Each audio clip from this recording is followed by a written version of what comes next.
부엌 바닥에 저는 쓰러져 있었습니다. 목에 걸어둔 응급 버튼은 손가락만 뻗으면 닿을 거리였어요. 누르면 아들에게 연결됩니다. 그런데 저는 누르지 않았습니다. 이대로 아무에게도 폐를 끼치지 않고 끝날 수 있다면 그걸로 됐다. 그렇게 생각한 78살의 어느 겨울밤이었습니다. 75을 넘기고 나서 제가 지긋지긋할 만큼 뼈저리게 깨달은 5가지 잔인한 진실.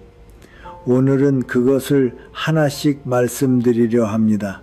다만 5번째만큼은 솔직히 지금도 입에 올리기가 조금 두렵습니다. 왜냐하면 그것이 바로 저를 그 차가운 바닥에 쓰러뜨린 장본인이기 때문입니다. 나는 괜찮아가 입버릇인 당신에게도 언젠가 반드시 찾아올 이야기예요. 늦었습니다. 소개가 늦었네요. 저는 작은 밥집을 40년 동안 꾸려왔습니다. 서울 변두리 어디에나 있을 법한 그런 동네에서 남편과 둘이 조그만 백반집을 했지요. 조림 생선과 김치, 된장국 그것뿐인 가게였어요. 그래도 지하철역 근처였던 덕분에 아침엔 출근하는 회사원, 낮엔 동네 어르신들, 저녁엔 한잔 걸치고 들어가는 일하는 사람들로 제법 북적북적했답니다.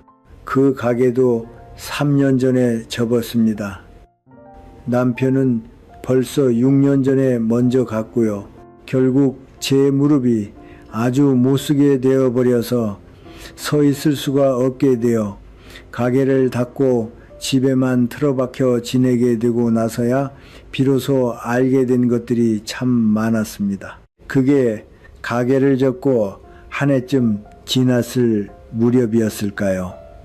냉장고에서 락교 병을 꺼내서 뚜껑을 열려고 했어요. 그게 안 열립니다. 몇 번을 해도 안 열려요.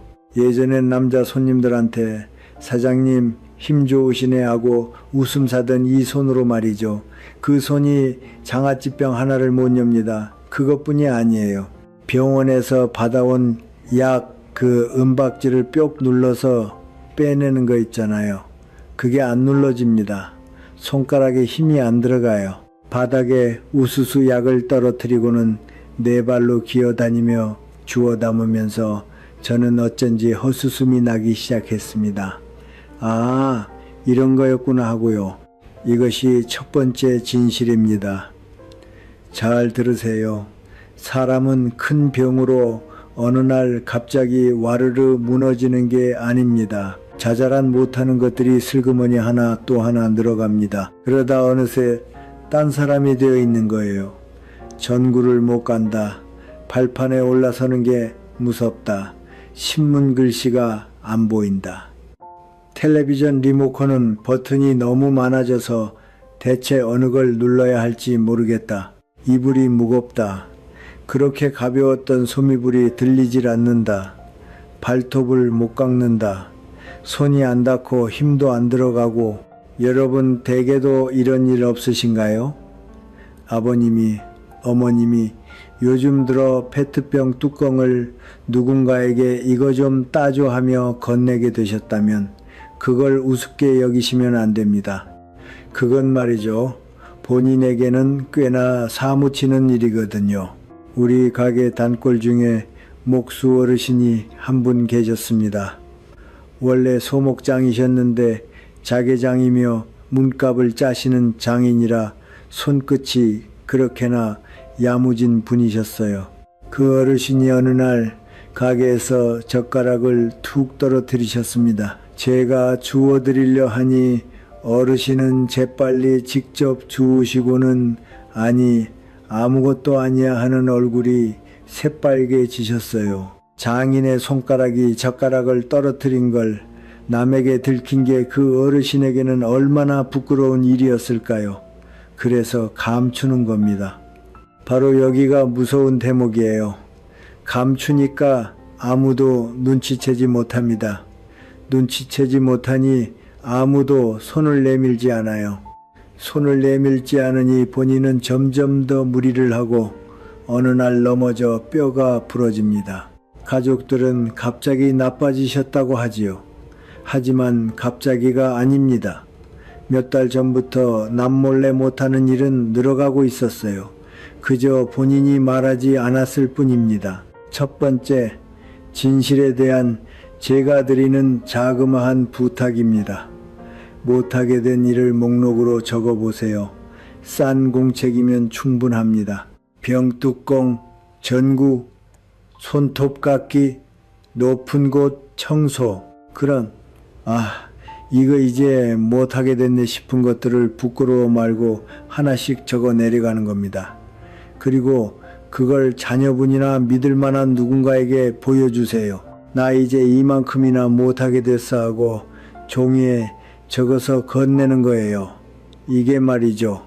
입으로 말하는 것보다 훨씬 편하답니다. 게다가 받은 쪽도 막연히 조심하세요 하는 것보다 정구는 내가 왔을 때 갈면 되겠구나 하고 분명히 알 수 있어요. 하지만 이게 또 어렵습니다. 못한다고 인정하는 것. 이게 인간에게 제일 어려운 일이에요. 저도 그랬습니다. 이 이야기는 이따가 지긋지긋할 만큼 또 나올 테니 기억해 두세요. 자, 두 번째 진실입니다. 이건 돈 이야기예요. 노인의 가장 큰 걱정은 돈이겠지. 그렇게들 생각하시죠? 네, 절반은 맞습니다. 하지만 정말로 잔인한 건 돈이 모자라느냐가 아니에요. 돈이 있는데도 쓸 수 없게 되는 것, 이겁니다. 저희는 자영업이었으니까요. 회사원처럼 번듯한 국민연금 직장 가입 같은 건 없었어요. 지역 가입뿐. 지금 제가 받는 건 한 달에 68만 원 남짓, 이것뿐입니다. 모르시는 분들을 위해 말씀드리자면 자영업하는 사람이 성실하게 40년을 꼬박 부어도 이 정도밖에 안 돼요. 한 달에 68만 원, 이걸로 말이죠. 집세가 안 나가는 자가라서 그럭저럭 살아가고 있습니다. 남편과 둘이 아등바등 모은 얼마 안 되는 저축을 조금씩 헐어가면서요. 그런데요, 저는 통장을 볼 때마다 이런 생각을 합니다. 이건 언젠가 입원할 때 쓸 돈이다. 이건 마지막에 요양원 들어갈 때 쓸 돈이다. 이건 장례비다. 그렇게 전부의 이름표가 붙어가는 거예요. 언젠가 혹시 모를 때라는 이름표가. 그러면 어떻게 되느냐. 단돈 10,000원도 나 자신을 위해선 쓸 수 없게 됩니다. 우리 단골 중에 이게 또 번듯한 집에 정정하신 할머니가 한 분 계셨어요. 듣자 하니 예금은 저 같은 사람과는 자릿수가 다른데 그 양반이 가게에서 시키는 건 언제나 제일 싼 2,000원짜리 잔치국수 한 그릇. 더 드시라고 하면 됐어. 나 같은 건 이제 살 날도 얼마 안 남았는데 아깝지 하시더군요. 그 양반이 돌아가시고 나서 들은 얘긴데 예금은 거의 손도 안 댄 채 그대로 남아 있었답니다. 대체 누구를 위해 모으신 걸까요? 자식들은 멀리 있어 좀처럼 뵈러 오지도 않았다는데 말이죠. 이것이 두 번째 잔인한 진실입니다. 돈은 모으는 것보다, 줄어드는 것보다 있는데도 쓰지 못한 채 저 세상으로 가지고 가는 것이 훨씬 더 잔인한 겁니다. 그래서 두 번째, 제가 드리는 부탁, 아주 조금이면 됩니다. 한 달에 3만 원이면 돼요. 그걸 내가 마음대로 써도 되는 돈으로 정하는 겁니다. 언젠가를 위한 게 아니라 오늘을 위해서. 미용실에 간다. 조금 좋은 차를 산다. 보고 싶은 사람을 만나러 가는 차비. 한 달에 3만 원. 이것만큼은 나 자신을 위해 반드시 다 써버린다. 죄책감을 갖지 않는다. 이건 말이죠. 살아있는 동안에만 할 수 있는 일이에요. 그리고 이건 다른 얘기지만 중요한 거니까 말씀드립니다. 통장이 어디 있는지, 도장이 어디 있는지, 비밀번호가 몇 번인지 이걸 종이 한 장에 적어두세요. 그리고 믿을 만한 사람에게 나한테 무슨 일이 생기면 여기를 봐라 하고 장소만은 일러두는 겁니다. 이걸 안 하고 떠나면요, 남겨진 사람이 정말로 고생하거든요. 돈 얘기는 이쯤 해두죠. 왜냐하면 돈보다 훨씬 더 무서운 게 있으니까요. 제가 그 목수 어르신에게서 배운 세 번째 진실, 이게 말이죠, 저한테는 제일 사무쳤습니다. 목수 어르신 이야기로 돌아가겠습니다. 그 젓가락을 떨어뜨린 고집스러운 소목장이 어르신 말이에요. 그분이 80을 넘기고 다리며 허리가 약해지셨습니다. 혼자 사셨으니까 아드님 내외가 걱정을 하셨겠지요. 그건 당연한 일입니다. 어느 날 어르신이 가게에 오셔서 툭 이렇게 말씀하시더군요. 나 다음 달부터 요양원 들어가게 됐어. 제가 깜짝 놀라서 어머, 어르신 직접 정하신 거예요? 하고 여쭤봤습니다. 그랬더니 어르신은 한참을 잠자코 계시다가 이렇게 말씀하셨어요.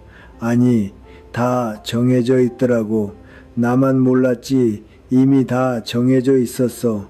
아드님 내외가 좋은 요양원을 찾아와서 수속이며 이사며 전부 척척 준비를 해 두셨던 겁니다.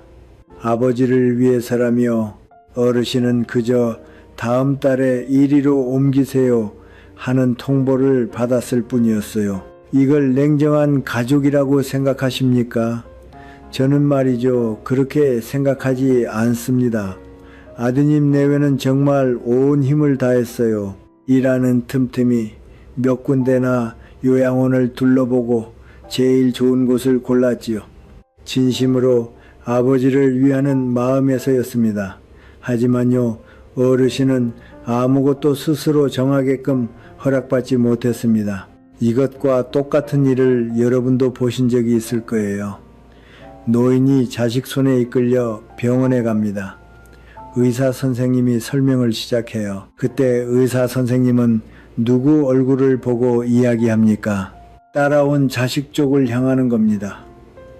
본인이 바로 거기 있는데도 마치 본인이 없는 사람인 것처럼 어머님 앞으로 말인데요 하고 자식에게 말해요.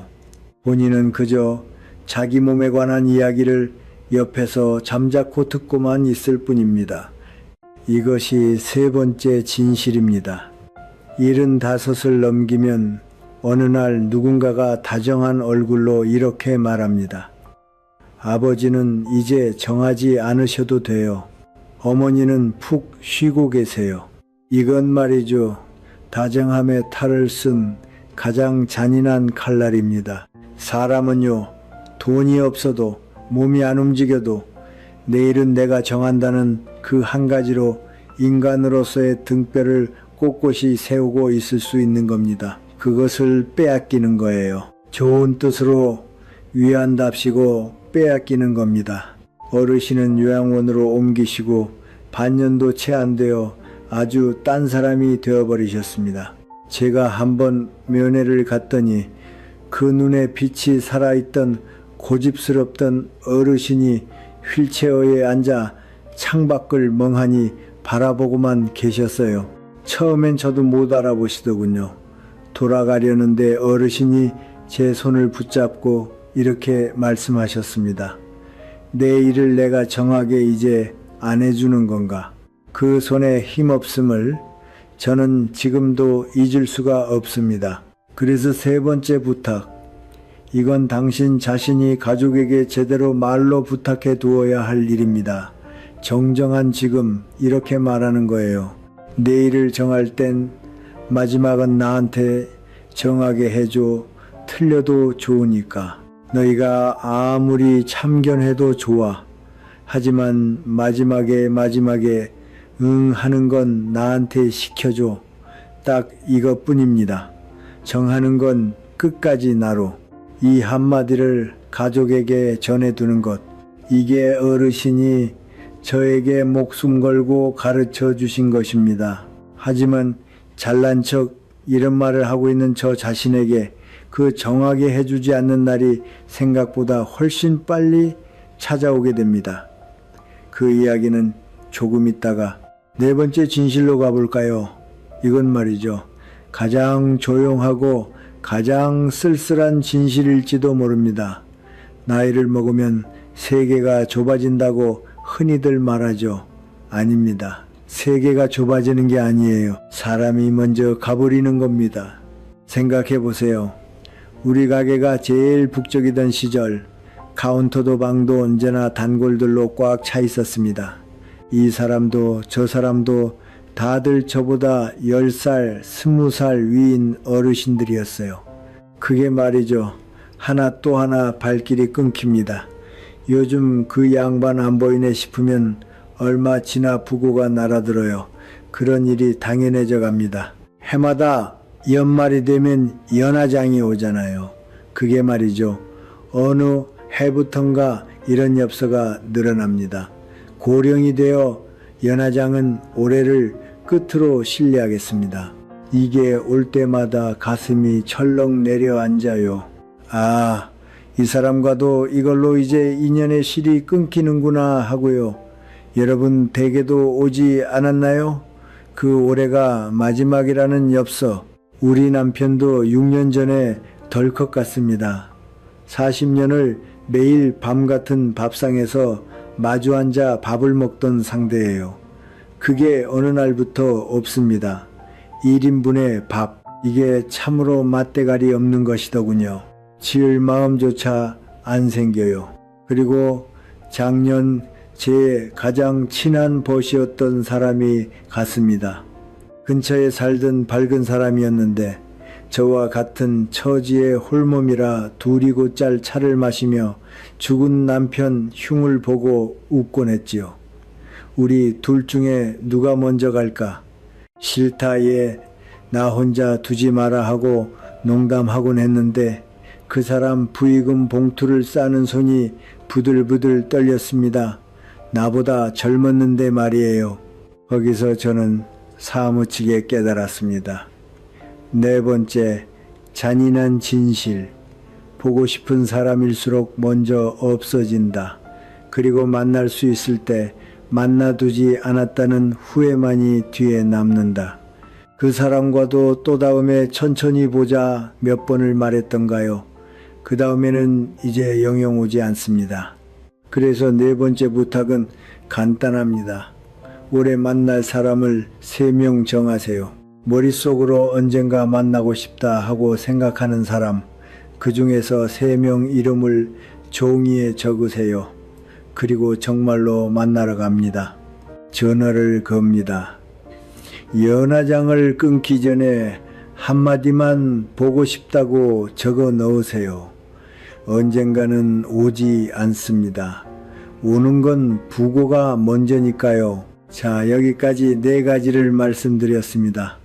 몸에 관한 것, 돈에 관한 것, 스스로 정할 수 없게 되는 것, 사람이 없어지는 것, 이것만으로도 충분히 잔인하지요. 하지만 정말로 무서운 건 여기서부터입니다. 저를 그 부엌 바닥에 쓰러뜨린 5번째 진실. 실은 말이죠. 제가 이렇게 잘난 척 만나러 가세요. 어쩌고 해놓고서는 정작 저 자신의 하나뿐인 아들에게조차 이렇게 계속 말해왔습니다. 안 와도 된다고. 아들은 지금 53, 먼 도시에서 제 가정을 꾸리고 회사에 다닙니다. 차로 2시간쯤 걸리는 곳이에요. 그 애가 참 의리 있는 녀석이라 매주 일요일 밤 8시가 되면 반드시 전화를 겁니다. 벌써 몇 년째 거르는 법이 없어요. 엄마, 잘 지내? 그때마다 제가 뭐라고 대답했을 것 같으세요? 그럼 잘 지내지. 괜찮아. 걱정 마라. 너도 바쁜데 일부러 안 와도 돼. 명절에 얼굴 비춰주면 그걸로 충분해. 이게 제 입버릇이었습니다. 괜찮아. 안 와도 돼. 그런데요, 사실은 말이죠. 와줬으면 했어요. 무릎이 아파서 쓰레기 버리러 나가는 것도 큰일이 되어 있었어요. 1인분 밥 짓는 게 귀찮아서 늘 사온 반찬을 텔레비전을 켜둔 채 혼자 젓가락질하고 있었어요. 한밤중에 문득 쓸쓸해져서 누군가의 목소리가 듣고 싶어 견딜 수가 없어져요. 와줬으면 좋겠다. 그 한마디가 도무지 나오질 않는 겁니다. 왜냐? 아들에겐 아들의 생활이 있으니까. 일도 가정도 있어요. 거기에 늙은 내가 외로우니까 와줘 하는 어리광을 부리면 그건 아들에게 폐가 됩니다. 짐이 돼요. 그것만큼은 죽어도 싫었습니다. 자식에게 폐만큼은 끼치고 싶지 않다. 이게 말이죠. 우리 세대의 입버릇이자 자존심이자 그리고 가장 큰 함정인 겁니다. 제가 왜 이렇게까지 폐를 끼치고 싶지 않다에 매달리는지 거기엔 사연이 있습니다. 제 어머니 이야기예요. 제 어머니는 그야말로 억척스러운 분이셨습니다. 제가 시집간 뒤로 혼자 사셨는데 뭘 여쭤봐도 괜찮다, 괜찮아. 너는 네 집안일이나 야무지게 해라. 그 말밖에 안 하시는 분이었어요. 저도 바쁘다는 핑계로 그 괜찮다를 고지고대로 받아들였습니다. 아니요, 이제와 생각합니다. 실은 그 괜찮다를 믿고 싶었던 것뿐이 아니었을까 하고요. 왜냐하면 믿어버리면 저는 아무것도 안 해도 되니까요. 어머니는 마지막까지 괜찮다고 하시다가 어느 날 아침 홀로 이부자리 속에서 차갑게 식어 계셨습니다. 나중에 집을 정리하다가 나온 게 있어요. 냉장고에 붙어있던 메모지가 떨리는 글씨로 이렇게 적혀 있었습니다. 딸에게 전화할 것, 용건 없음 걸고 싶으셨던 겁니다. 어머니는 저에게 전화를 하지만 용건도 없이 걸면 폐가 된다고 스스로에게 타이르고 계셨던 거예요. 용건 없음이라고 일부러 자기 자신에게 제동을 걸고 계셨던 겁니다. 그런데도 저는 어머니와 똑같은 짓을 아들에게 하고 있었던 겁니다. 자, 이야기를 그 겨울밤으로 되돌리겠습니다. 그날은 일요일이었어요. 저녁 나절 부엌에서 저는 된장국을 데우려다 발이 엉켰습니다. 싶었을 땐 이미 바닥에 쓰러져 있었어요. 허리가 나가버린 듯 일어설 수가 없었습니다. 시계를 보니 오후 7시가 막 지난 참이었어요. 차가운 바닥에 뺨을 댄 채 저는 생각했습니다. 앞으로 1시간쯤 지나면 아들에게서 전화가 온다. 일요일 8시에 그 전화가, 그리고 제 목에는 응급 버튼이 걸려 있다. 주민센터에서 달아준 것. 누르면 곧바로 연결된다. 그 버튼이 손가락만 뻗으면 닿는다. 누르면 사람이 와준다. 살 수 있다. 그런데 제 손가락은 그 버튼 바로 앞에서 멈춰버렸습니다. 머릿속에 떠오른 건 이거였어요. 이걸 누르면 큰 소동이 난다. 구급차가 오고 이웃에 알려지고 아들에게도 연락이 가고 모두에게 폐가 끼쳐진다. 그리고 또 하나, 이게 무서운 건데요. 이대로 여기서 아무에게도 폐를 끼치지 않고 끝날 수 있다면 그것도 괜찮지 않은가, 그렇게 생각해 버린 겁니다. 이상하시죠? 무섭지 않았던 게 아니에요. 하지만 폐를 끼치며 사는 것이 저에게는 훨씬 더 무서웠습니다. 어머니의 용건 없음 메모와 똑같은 마음이 제 안에도 분명히 흐르고 있었던 거예요. 얼마나 그러고 있었을까요? 바닥이 점점 차갑게 느껴지지 않게 되고, 이건 내 몸이 차가워지고 있는 거구나 하고 어렴풋이 생각했습니다. 의식이 스르르 멀어져 갑니다. 전화의 8시, 울림이 저 멀리서 몇 번이고 울리고 있었던 것 같아요. 다음에 정신이 들었을 때 제 뺨을 찰싹찰싹 두드리는 커다란 손이 있었습니다. 엄마, 정신 차려, 아들이었습니다. 나중에 들은 이야기입니다. 그날 밤 8시 전화에 제가 받지 않았다. 아들은 몇 번이고 다시 걸었어요. 그래도 안 받는다. 평소 같으면 2번만 울려도 그래 괜찮아 하고 냉큼 받던 어미가 안 받는다. 아들은 그 괜찮아가 들려오지 않는 것에 오싹했다고 합니다. 곧바로 근처에 사는 그 친구분 따님에게 전화해서 우리 엄마 좀 봐줄 수 있겠느냐 부탁하고 자기도 차로 2시간 길을 내달려 왔습니다. 제 매주에 괜찮아. 그 새빨간 거짓말 같은 거칠애가 얄궂게도 그것이 제 목숨줄이 되어 있었던 겁니다. 괜찮아가 들리지 않는다. 그 단 하나의 여느 때와 다른 점이 아들을 뛰게 만들었습니다. 구급차로 실려갔습니다. 다행히 뼈는 부러지지 않았어요. 냉기와 탈수로 아주 상태가 안 좋았다지만 하룻밤 링거를 맞았더니 목숨엔 지장이 없었습니다. 병원 침대에서 눈을 뜬 제 곁에 아들이 앉아 있었어요. 밤새 한숨도 못 잔 초췌한 얼굴로. 저는 말이죠. 아들 얼굴을 보자마자 그만 눈물이 멈추질 않아서 나온 말이 이거였습니다. 미안해 얘야. 이런 폐를 끼쳐서 정말 미안해. 그랬더니 아들이 링거 바늘이 꽂힌 제 야윈 손을 2손으로 꽉 쥐고는 고개를 푹 숙인 채 쥐어짜듯 이렇게 말하는 거예요. 폐에 좀 끼쳐. 싶었습니다. 아들은 고개를 들고 눈이 새빨개져서는 다시 한번 말했습니다. 폐 좀 끼치라고 엄마. 제발 좀. 나는 말이야 엄마한테 이제 그거밖에 해줄 수 있는 게 없어. 일이 바쁘네. 가정이 있네 하면서 아무것도 안 해왔어. 그래 놓고 엄마가 괜찮아 안 와도 된다 하니까 나는 거기 기대서 안심하고 있었어. 사실은 쭉 거짓말인 거 알면서도 폐에 끼쳐지는 게 싫은 게 아니야. 폐도 못 끼치게 하는 게 제일 괴로운 거야. 엄마가 나를 안 의지하는 게 제일 서러운 거라고. 여러분, 이것이 5번째 가장 잔인한 진실입니다. 75을 넘겨 우리가 맞닥뜨리는 마지막 그리고 최대의 고생. 그건 말이죠. 폐를 끼치고 싶지 않다는 그 아름다워야 할 다정함이 어느새 우리를 그 누구보다 외롭게 만들어버린다는 것입니다. 우리는 남에게 폐를 끼쳐선 안 된다고 배우며 자랐습니다. 그건 훌륭한 일이에요. 하지만요, 그리고 저는 그때 비로소 어머니의 마음을 알았습니다. 딸에게 전화할 것, 용건 없음, 그건 저를 배려해서가 아니었는지도 모릅니다.